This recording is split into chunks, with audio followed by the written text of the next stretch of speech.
वृंदावन की इतनी बड़ी महिमा क्यों है? क्योंकि वृंदावन प्रेम का प्रतीक है। वृंदावन धन का प्रतीक नहीं, वृंदावन प्रेम का प्रतीक है। प्रेम का प्रतीक कैसे है?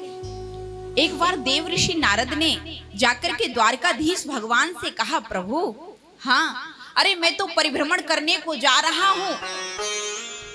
जब प्रभु की दूसरी बार में हाँ का जवाब नहीं आया तो प्रभु की तरफ मुंह करके देखने लगे, प्रभु क्या बात है, क्या बात हो गई है, कैसे उदास हो? तो हमारे द्वारकाधीश भगवान श्री कृष्ण कहने लगे, नारद हमें तो ज्वर हो गया है, हमें बुखार आ गया है। बुखार? अरे ये कौन सी बड़ी बात?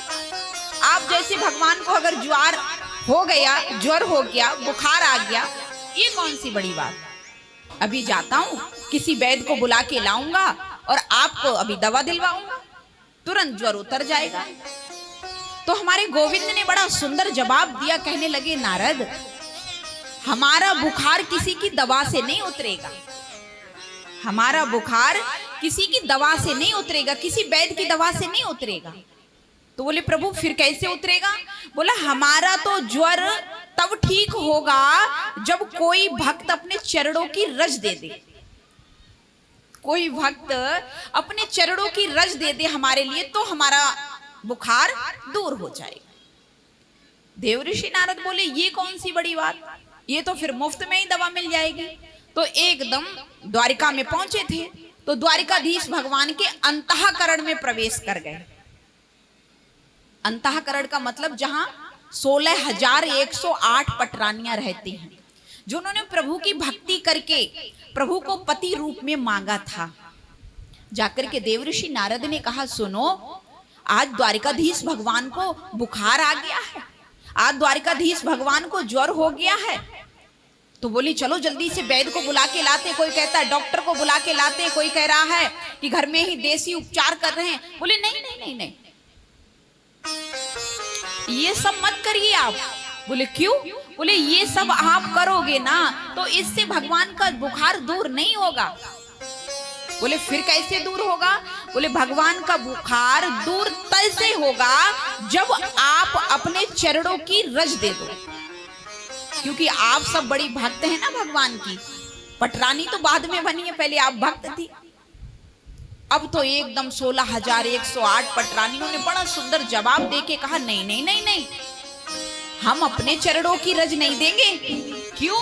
अरे एक तो वो भगवान हैं और दूसरे हमारे पति हैं, और हम पत्नी होकर के अपने चरणों की रज अपने पति को देंगे? अरे हम तो घोर नरक में जाएंगे। अरे पति के चरणों में जाकर के हमारे चरणों की रज पति के मस्तक में लगेगी तो हमको तो नरक मिलेगा ना, इसलिए हम नहीं दे सकते हैं। अब तो देव ऋषि नारद उदास मुंह लेकर के लौट आए और आकर के प्रभु द्वारिकाधीश भगवान से कहा, सुनो, अंतःकरण में किसी ने आपको रज नहीं दी है, सबने मना कर दिया। बोले, क्या कह दिया? बोले, कहा, प्रभु अगर हमने अपने चरणों की रज दे दी ना तो हम तो घोर नरक में जाएंगे, इसलिए एक तो वो भगवान है और दूसरे हमारे पति हैं, हम अपने चरणों की रज नहीं दे सकते हैं। तो मेरे गोविंद ने बड़ा सुंदर जवाब दिया, कहा, देव ऋषि नारद हाँ, बोले, आप वृंदावन चले जाओ। आप जब एक बार वृंदावन जाओगे ना तो आपको पता चलेगा कि वृंदावन में क्या है भक्ति का मोल। आप एक बार वृंदावन जाओ। देव ऋषि नारद तैयार हो गए और द्वारिका से वृंदावन आए। जैसे ही वृंदावन में प्रवेश किया प्यारे, प्रवेश करते ही करते क्या देखा देव ऋषि ने कि जहां से वृंदावन की सीमा शुरू होती है वहीं से पैदल चलना प्रारंभ कर दिया। और जैसे ही पैदल पैदल जा रहे थे तो सभी ब्रजंगनाएं, सभी गोपिकाएं बैठी हुई हैं भगवान कृष्ण की याद में। किसी संत को आते हुए देखा तो सभी ने प्रणाम करा, बाबा, ओरे बाबा, राधे राधे, कहाँ कर रहे हो, कहाँ जा रहे हो बाबा? बाबा ने कहा, ये वृंदावन है। बोले, हाँ ये वृंदावन है। अरे मैं द्वारिका से आया हूं। द्वारिका से? हाँ। क्यों? बोले द्वारिका से मैं इसलिए आया हूं क्योंकि द्वारिकाधीश भगवान को बुखार आ गया है, ज्वर हो गया है, इसलिए मैं वृंदावन आया हूं। क्यों? तो आपने किसी वैद्य को नहीं बुलाया, आपने किसी डॉक्टर को नहीं बुलाया, आपने उनको दवा नहीं दिलवाई।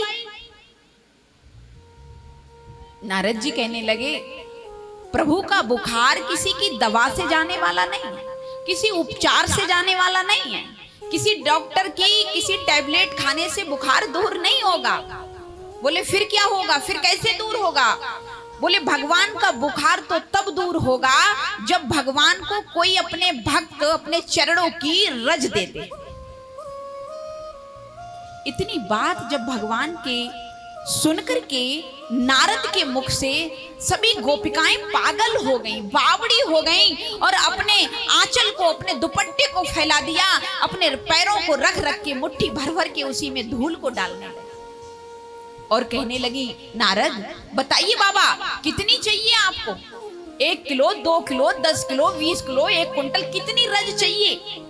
जितनी रज चाहिए आप ले जाओ, लेकिन जल्दी से द्वारिका जाओ और मेरे गोविंद को, मेरे प्रियतम को ये रज जाके दो और उनका बुखार दूर हो जाए। देवऋषि नारद कहने लगे आप दे तो रही हो व्रज रज, अपने चरणों की रज दे रही हो, लेकिन आपको ये पता है कि चरणों की रज देने से आप घोर नरक में जाओगी, आप घोर नरक में जाओगी। अपने भगवान को, अपने प्रियतम को जो अपने चरणों की रज देता है वो घोर नरक में जाता है।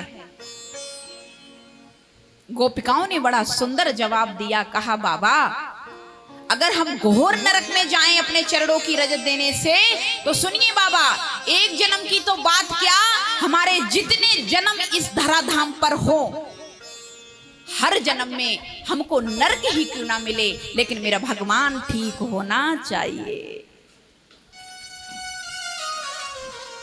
प्रभु अगर मेरे रज से ठीक हो रहे हैं तो मुझे क्यों ना ये जीवन में भाव रखना चाहिए कि हम नरक में जाएं, लेकिन मेरे नरक जाने से मेरे प्रियतम को सुख मिल रहा है। तो प्रेम असली यही है कि नरक ही अच्छा है, मेरा प्रियतम तो सुखी में है। लेकिन आज के लोगों के साथ ऐसा नहीं हो रहा है प्यारे, इसलिए भक्ति कीजिए।